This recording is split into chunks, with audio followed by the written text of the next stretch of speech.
Buongiorno a tutti, benvenuti qui oggi nella nostra sede del Consiglio regionale del Veneto. L'iniziativa di oggi giunge proprio a ridosso di quella che è una ricorrenza molto sentita soprattutto in questi ultimi anni, proprio anche nel nostro territorio veneto, che è appunto l'importanza dell'acqua, no? L'acqua come fonte di vita, l'acqua come risorsa economica. Nella giornata di domani si svolgerà la ricorrenza della giornata mondiale dell'acqua. È una ricorrenza che è stata istituita dall'ONU nel 1992, quindi più di 30 anni fa, e quindi oggi abbiamo deciso, insieme agli ospiti illustri che sono venuti a trovarci, di celebrare questa giornata e di presentare un importante docufilm che ha proprio come protagonista questa risorsa naturale fondamentale per il nostro territorio. E quindi La vita nell'acqua. La vita nell'acqua è un docufilm che tratta e parla delle risorse acquifere, delle risorgive, dei mulini, delle fonti d'acqua di un territorio straordinario che è la Lessigna, il Baldo e chiaramente anche la Val d'Adige. Abbiamo un ospite qui alla mia destra, un ospite particolare che è il papà che ha curato questo docufilm, il papà di questo docufilm, che è il regista veronese e veneto Mauro Vittorio Quattrina, che è giunto alla sua 56esima produzione e che gli chiedo un saluto. Buongiorno, grazie. È un onore essere qui in questo posto così prestigioso perché è la mia regione. E, ultimamente, al di là di alcuni film internazionali che stiamo facendo su altri argomenti, ci dedichiamo al territorio, questa, come ho sempre spiegato, parola straordinaria che è il territorio, il nostro territorio, al quale dobbiamo tutta la nostra storia. E poi vi spiegherò un attimo che cos'è questo docufilm. Grazie.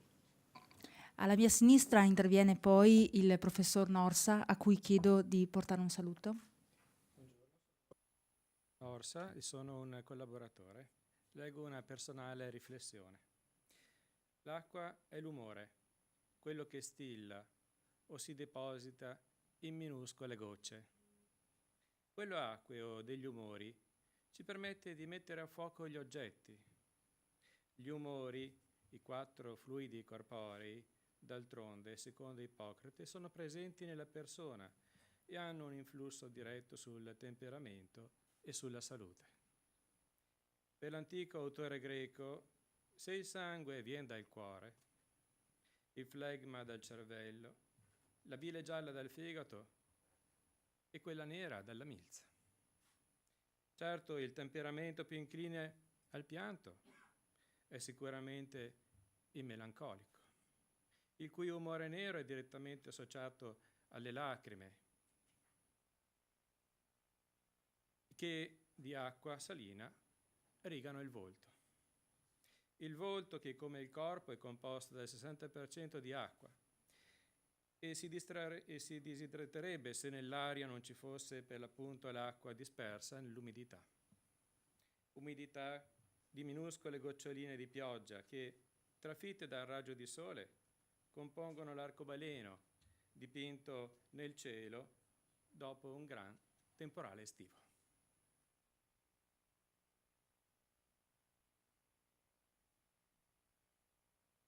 Grazie professor Norsa. Torniamo appunto allora a questo docufilm. Abbiamo detto che questo docufilm racconta le leggende anche di fede, racconta le tradizioni dei luoghi, della Lessigna, del Baldo e della Val d'Adige, ma racconta anche di come l'acqua ha trasformato quel paesaggio, di come l'acqua è stata capace di essere una risorsa fondamentale proprio per l'evoluzione di quel territorio, di quei territori, come l'acqua è stata importante soprattutto per l'aspetto economico di quei territori, perché basti pensare a tutte le aziende agricole e tutto il mondo della zootecnia che si è sviluppato poi negli anni in quei territori. E allora cerchiamo, tramite proprio il regista, l'ideatore di questo docufilm, di capire di cosa vedremo grazie a questo docufilm e cosa chi avrà la fortuna di vedere il docufilm porterà a casa proprio dalla storia e dall'evoluzione che questi territori hanno avuto proprio grazie a questa fonte di vita essenziale. Allora passo la parola al regista Quattrina. Grazie. Io direi che prima di passare a quello che è il mio mio discorso, sono un paio di pagine, perché vanno spiegate queste cose. L'acqua non è un aspetto semplicissimo, come possiamo vederlo purtroppo oggi, quasi un optional della nostra vita. Io chiederei alla regia se può mandare in onda questo breve promo del documentario e poi riprendo il discorso. Grazie.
La vita nell'acqua è il nuovo docufilm del regista Mauro Vittorio Quattrina, ideato per rendere omaggio a questo prezioso elemento naturale attraverso la sua presenza in Lessinia, nella Val d'Adige valdense e altre parti del territorio veronese.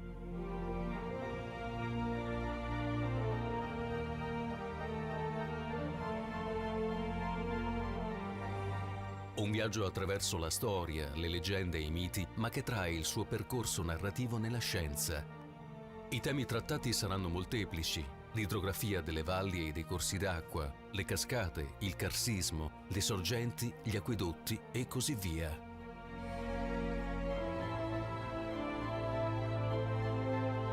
Molto importante è lo spazio dedicato a come l'acqua ha contribuito allo sviluppo dell'economia locale, come l'arte molitoria, l'agricoltura e l'allevamento del bestiame, le centrali elettriche, le pozze e le giassare, per poi passare a raccontare le fontane, i lavatoi, la lavorazione del legno e del marmo e il dipanarsi nei 1000 aspetti della cultura popolare, fra i quali i culti pagani legati all'acqua e alla dimensione cristiana della stessa. Un lungo percorso affascinante e in larga parte inedito che, infondendo la conoscenza più profonda dell'acqua, cercherà di far comprendere al pubblico l'importanza e il rispetto per questo primordiale elemento. Un progetto a diffusione comunque internazionale che vuole e cerca di portare un turismo di altra cultura sul territorio.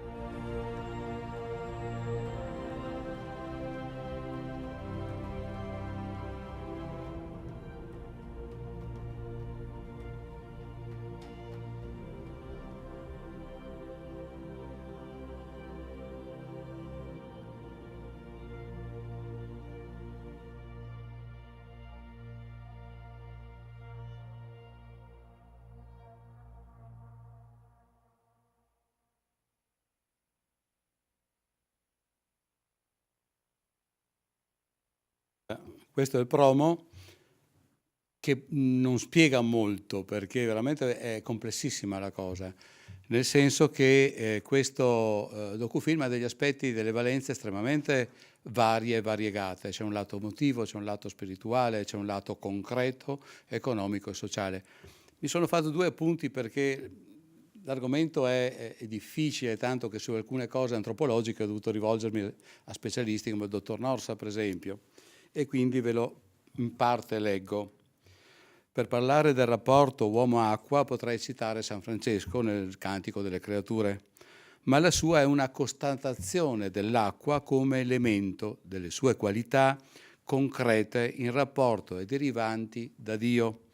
Ma io tornerei per esempio a un filosofo che era un certo Eraclito, torniamo indietro di 2500 anni, che era soprannominato per il suo stile di scrittura l'oscuro.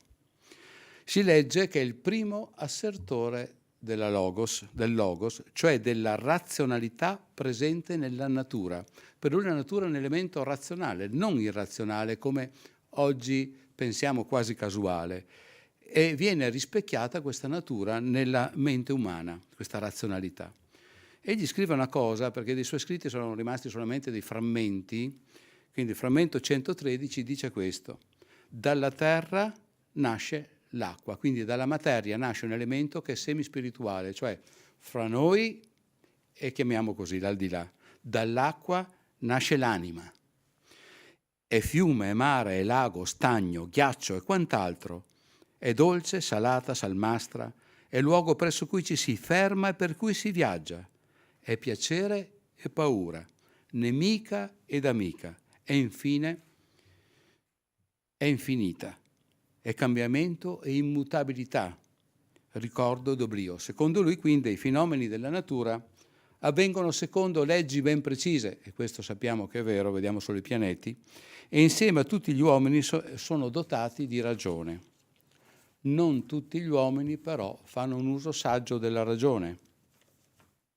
I più si fermano all'apparenza, vediamo oggi i nostri tempi che sono abbastanza superficiali, si fermano ai sensi e all'opinione. L'acqua ha una sua coscienza immutabile. Ecco quindi che in questo contesto il rapporto uomo-acqua si è alterato. Non siamo più due distinti esseri che vivono una coscienza universale. L'acqua viene denaturalizzata dalla simbiosi con l'uomo e sfruttata insensatamente insieme all'ambiente circostante, che ritorna ad essere una cosa materiale, quasi senza valore. E oggi ne vediamo i risultati, che sono per esempio le alluvioni. Ecco che in questo contesto trovo opportuno, seppure nei confini del territorio della Lessinia, che però possono essere assimilati anche ai territori, qui ha però una sua caratteristica proprio carsica, ne parlo dopo, nell'Adige Baldense, per esempio, che è simile alla Lessinia, in parte nella pianura, è quindi ovvio parlare dell'acqua dei nostri posti per la peculiarità con la quale essa è intervenuta nello sviluppo della storia, della società, del lavoro e della religiosità, soprattutto della religiosità. Perché noi vediamo le fontane, vediamo altre cose, le vasche, vediamo l'acqua nei torrenti, ma abbiamo perso quel senso del sacro che ci collega alla nostra religiosità, alla nostra anima, al nostro pensiero più profondo. Le popolazioni antiche iniziano ad insediarsi in Lessinia, come i Cimbri per esempio, dove sì c'è disponibilità di territorio, ma soprattutto c'è disponibilità di acqua. Nel rispetto che loro hanno nell'acqua nasce una società, nasce una comunità. Quindi tutto quello che sta intorno all'acqua diventa funzionale all'uomo, ma nel massimo rispetto di questo elemento considerato sacro. Quindi questo rapporto che c'è fra l'uomo dei tempi passati e l'acqua la troviamo ricostruita poi, per esempio, nei mulini, le falegnamerie, la lavorazione del marmo e l'allevamento del bestiame e la vita stessa dell'uomo. Quindi secondo me fino al 1800-1850 il rapporto naturale derivato da antichi riti, da antiche forse anche superstizioni, ma comunque anche da antiche necessità, è quasi in simbiosi. Cambia un po', per esempio nel Veronese, in altre città, quando cominciano a fare i muraglioni dei fiumi. Quelli snaturano la città in funzione dei canali e lì comincia a essere per noi, per popolazione di allora, il problema del distacco, dell'incanalamento di queste sponde di acqua che non lasciano lo sfogo naturale all'acqua di vivere. Qua il discorso si farebbe lungo, ma cerco di comprimerlo il più possibile. Però è solo spiegando queste cose che potete comprendere che razza di lavoro c'è dietro, che studio, quanto bisogna studiare per arrivare qui, oltre al lato artistico. L'acqua per i pagani, per l'antica religione pagana, è il simbolo della purificazione, dell'amore, della fecondità e delle emozioni. E il suo lato magico viene ricollegato al matrimonio, ho detto prima alla fertilità, ma anche alla guarigione fisica e anche ai sogni. L'acqua è un elemento fondamentale per i pagani, considerato per eccellenza un simbolo femminile. L'acqua ha perfino degli aspetti di alchimia. Nell'alchimia troviamo spesso l'acqua. Dove c'è acqua c'è pure la ricerca di risposte alla vita. Quindi l'acqua serve anche come elemento per divinare, per esempio, o per portare il proprio pensiero ad altri stati, ad altre emozioni più alte. Vicino all'acqua, però, con la paura che l'uomo ha degli elementi naturali che non conosce e comunque della paura fisica che può dare l'acqua, ecco che per giustificare determinati fenomeni arrivano questi esseri, chiamiamoli un po' speciali, tipo le ondine, le anguane e le fatte che vivono nell'acqua. Esseri più o meno buoni comunque. L'acqua porta a veri e propri incantesimi, tanto che sono arrivati a noi fino ad oggi delle superstizioni che sono quelle di prendere una moneta e gettarla nell'acqua. Ecco, questo tipo di superstizione nasce da questi tempi antichi. Oppure gettare il sasso nel pozzo, la moneta nel pozzo, ci sono molte fiabe, molte favole che parlano di questo per far avverare i desideri. Ecco quindi che succede un fatto anche particolare e pericoloso per l'ambiente, che è quello di quando andiamo in montagna e troviamo una poccia d'acqua, come la chiamano nelle Sine, una pozza d'acqua, una pozzangherona grande così, gelata. E quindi noi vediamo questi bambini sotto gli occhi dei genitori e anche i genitori prendere questi sassi e gettarli sul ghiaccio. Oppure, quando c'è la bella stagione, gettare il sasso per farlo rimbalzare o buttare il sasso per vedere lo spruzzo che fa. Ebbene, in montagna questo è deleterio, una delle cose più gravi che si può fare, pochi lo sanno, perché queste pocce d'acqua sono altro, queste pozzangherone, che gli abbeveratoi per gli animali, non solo gli animali tipo le mucche, le pecore, ma anche gli animali selvatici. Quando tu getti un sasso e poi c'è il disgelo o lo getti sopra, gli animali pesanti come le mucche lo premono sul terreno, si forma un pavimento e non lo rendono più impermeabile, cioè l'acqua va sotto e si asciuga. Per cui stiamo perdendo, per la non conoscenza di queste piccole cose, fondamentalmente è un gesto semplice gettare un sasso, ma per questo stiamo perdendo un valore tipico delle nostre montagne, solo perché non siamo educati a capire come funziona la natura. E per il nostro egoismo di gettare un sassolino possiamo rendere sterile una fonte di acqua per gli animali, e questo sta capitando. Quello che vi ho detto non è un'invenzione mia, ma viene riportata dal Parco Naturale, dal Parco della Lessinia, quindi è scientifica la cosa.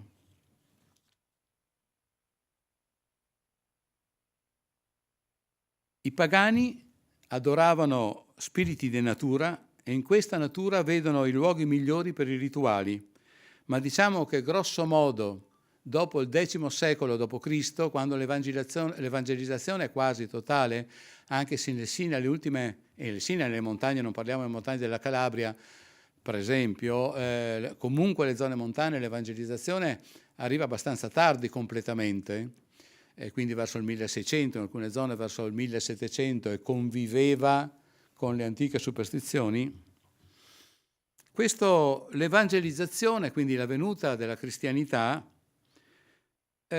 sostituisce questi culti pagani, e succede che in questi templi dedicati a Osiride, dedicati a Venere, dee dell'acqua, a cui i romani credevano molto, ci sono molte realtà che lo spiegano questo, ecco che allora la cristianizzazione non fa altro che sovrapporre il proprio culto a quello preesistente, ma dove ci sono chiese, parlo di quelle antiche, non quelle cose che vediamo oggi, al 90% sotto c'è acqua.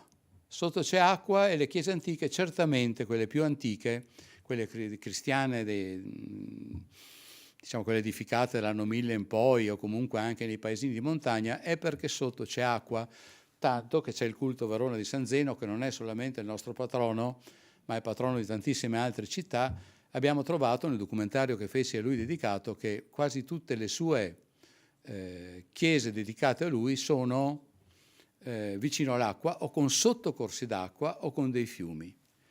Tanto che andando avanti nel tempo certi santi, certe sante fanno i miracoli vicino ai pozzi, vicino a fontane. Per esempio in Lessigna c'è una fontana con un capitello proprio dedicato a un santo che lì si dice passò e la fece sgorgare, ma ci sono tantissime leggende del genere, e quindi vennero Osiride sostituite in funzione della cristianità. E praticamente sono arrivato in fondo. Ecco, questo documentario però non è solo storico, leggendario, per quanto riguarda santi, per quanto riguarda leggende, fate, anguane, è comunque un'antropologia e una psicologia dell'ambiente, che è una parte interessante di quello che andremo a vedere quando sarà finito, perché l'ambiente determina anche il nostro carattere, così come anche la musica ci può rendere allegri, ci può rendere tristi. L'ambiente circostante e anche l'acqua coincidono con certi nostri stati d'animo. E c'è l'aspetto tecnico. L'aspetto tecnico non secondario, ma anzi secondo me al pari di quello che ho detto prima, e quindi vedremo un'acqua più tecnica. Verranno spiegati i fenomeni delle sorgenti di strato, o quelle carsiche, o quelli di faglia, per passare al modellamento del paesaggio determinato dalla morfologia che l'acqua segue. Per esempio oggi i Progni e i Vai, per fare un esempio, formano delle valli a V col loro scorrere. Ma noi ci passiamo e non sappiamo l'acqua quanto ha lavorato per fare questo, quanto gli uomini hanno lavorato per sfruttarla. Insomma, è un documentario estremamente ampio che nasce soprattutto, almeno da parte mia, per portare un rispetto altro nei confronti di questo elemento che viene troppo spesso trascurato, viene visto quasi come una cosa da incanalare, da coprire. Vengono fatti canali magari nel Settecento, nell'Ottocento e poi sopra si spianano per metterci sopra i parcheggi. Dovremmo avere più rispetto, perché io prevedo purtroppo che le prossime battaglie che ci saranno nel mondo saranno per l'acqua, non tanto per altre cose, per l'acqua soprattutto, che ce n'è sempre meno, viene usata sempre di più. Non dimentichiamoci che per fare la lana quanta acqua occorre, per dare da mangiare al bestiame quanta acqua occorre. Quindi fare un documentario che possa portare non all'abolizione dell'economia, è ovvio, o a vederla in un altro modo, ma a capire che forse anche nel nostro piccolo quell'acqua che parte da un monte della Lessinia e arriva fino nelle basse veronesi, così come capita da altre parti, o arriva dentro i nostri fiumi, ha bisogno del rispetto che gli antichi hanno sempre portato. Per andare avanti, secondo me, dovremmo tornare indietro. Io ringrazio gli spettatori che ci hanno visto in questa conferenza, l'assessore Sponda per la disponibilità, il dottor Norsa, purtroppo per lui mio consulente, e niente, ci vediamo, diciamo, la prima che verrà presentato in Senato e poi al Festival di Venezia. E se vuoi fare i saluti? Grazie comunque.